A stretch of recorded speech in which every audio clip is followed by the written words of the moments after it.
Tout le monde garde une nostalgie de ses 20 ans.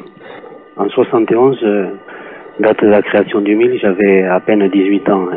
Et moi, donc, j'ai passé mes 20 ans à Barcelone, dans la guérilla. Et quoi que puissent en penser les gens aujourd'hui, pour ceux qui luttaient, l'époque était heureuse, très enthousiaste.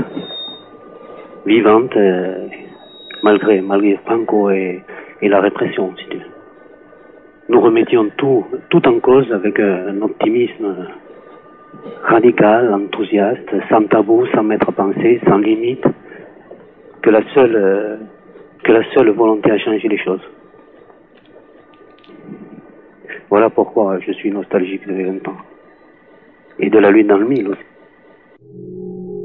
Jean-Marc Rullan és fundador del grup armat francès Acció Directa, creat l'any 78, paral·lelament a les Brigades Roges i a la fracció de l'Exèrcit Roig. Fa 15 anys que és a la presó, 7 els ha passat en règim d'aïllament. Està condemnat a cadena perpètua, acusat d'actes de violència amb motivació política, atemptats amb bombes, atracaments a bancs i 2 morts. J'ai été enfermé plus de 7 ans dans une cellule de 9 mètres carrés. Seul le jour, seule la nuit, sans jamais de contact direct avec d'autres personnes que les gardiens. Tu sais, il est vraiment impossible de raconter un tel quotidien. L'isolement total, c'est le rythme du tombeau. Je dirais que le temps carcéral, pour les très très longues peines, est un peine total. C'est un analgésique qui te laisse juste assez de vie en toi pour que tu puisses t'observer mourir. Moi, je suis parti d'un parti. J'ai pris le parti de m'imposer une discipline plus forte que celle qu'il pouvait m'imposer. C'est-à-dire que il fallait que je sois plus dur que le rythme disciplinaire lui-même. Alors, j'avais des horaires extrêmement fixes, plus durs encore, que je me levais avant l'ouverture. Je travaillais, j'écrivais. Après la promenade, je travaillais à nouveau, j'écrivais encore. Et en fait, je maintenais un emploi du temps très très obstiné. Une obstination un peu asiatique et très ascétique. Voilà, finalement, c'est comme ça que je n'ai pas sombré. Il est indéniable qu'à partir de 10-12 ans de régime disciplinaire, des séquelles deviennent irréversibles, c'est certain. Mais lesquelles? Pour ma part, quand je suis sorti de l'isolement, je n'arrivais plus à parler.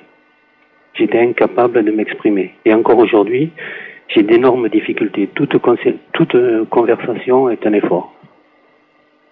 Et je crois que le fait qu'on ne sache pas définir ce qui attend vraiment les longues détentions ajoute au manque de repères des prisonniers. C'est-à-dire, ils doutent. Ils survivent comme dans un temps immobile, comme des bouts de bois sur l'eau. Vont-ils mourir avant de sortir? C'est toujours la question incessante. La libération est non plus un but, un but concret, mais un mirage. Et plus elle se précise, plus elle fait mal. La liberté fait peur, car le prisonnier, il sait qu'il découvrira à ce moment-là, en franchissant la porte, l'ampleur de l'amputation intime qu'il a subie au cours de ces années.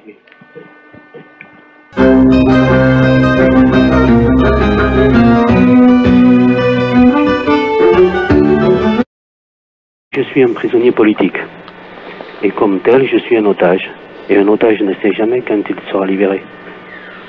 Je n'effectue pas une peine qui a un début et qui a une fin programmée après un certain nombre d'années. Dans nos procès, la condamnation à perpétuité n'a été que le seul masque du chantage. Et concrètement, ma libération dépend du seul contexte politique dans lequel elle sera examinée. Finalement, comme pour tous les autres otages, cela dépend du paiement de la rançon. Et dans mon cas, d'une rançon politique. Car je ne sortirai que si j'accepte de payer. Et le paiement de cette rançon, c'est une déclaration, un texte politique qui condamne mon action dans l'organisation armée, mais bien au-delà, dans toutes les organisations auxquelles j'ai participé, comme le MI, le GARI, jusqu'aux manifestations de l'après 68. Dans leur délire réactionnaire à vouloir tout édulcorer, l'histoire de la contestation armée dans ce pays n'est pas définitivement réécrite. Et cela, tant que nous ne l'aurons pas co-signé de notre repentance. Cette repentance, c'est la rançon du chantage. Tant qu'il me restera un soupçon de lucidité, je refuserai le chantage. Je ne me renierai pas. Je crois sincèrement à la raison de se révolter.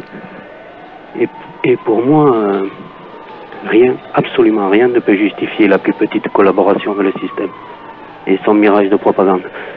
Comme tu vois, je demeure définitivement un incompatible. En conséquence, sans un changement de situation politique en faveur des forces progressistes, aucun ministre de la Justice ne me libérera. Aucun. Donc, je n'ai pas de libération possible.